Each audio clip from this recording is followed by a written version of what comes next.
إسحاق من منطقة الجزيرة السورية، موجود اليوم كمدعو لهذه الندوة بصفتي رئيس للمجلس السرياني الوطني السوري. نحن نأمل من هذا اللقاء أن يكون بداية طرح وتحقيق الحوار السوري حول شكل النظام السياسي لسوريا المستقبل.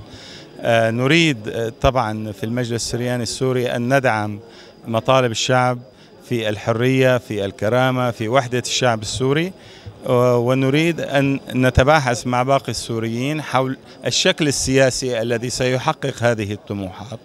نحن نؤيد ومقتنعين بسوريا المستقبل أن تكون سوريا فيدرالية أو سوريا لا مركزية، وليس فقط لا مركزية إدارية كما يطرح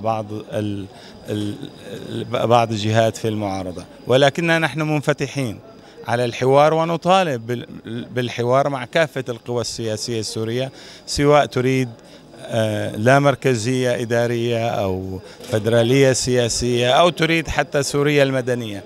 نريد أن يكون هناك حوار يؤدي إلى توافق عبر قواسم مشتركة وتحقق تطلعات الشعب السوري. الإدارة الذاتية تجربة رائدة، نحن في المجلس السرياني الوطني السوري نؤيدها. أكيد هي ليست منتج كامل وجاهز، لا يمكن أن يكون هناك منتج كامل وجاهز، ولكن عليك أن تتفاعل وتسعى دائما إلى تحسين هذا النموذج، ويكون نقدك نقد بناء بهدف التحسين، ونجاح الإدارة الذاتية هو نجاح لكل أبناء منطقة الجزيرة ونجاح لسوريا.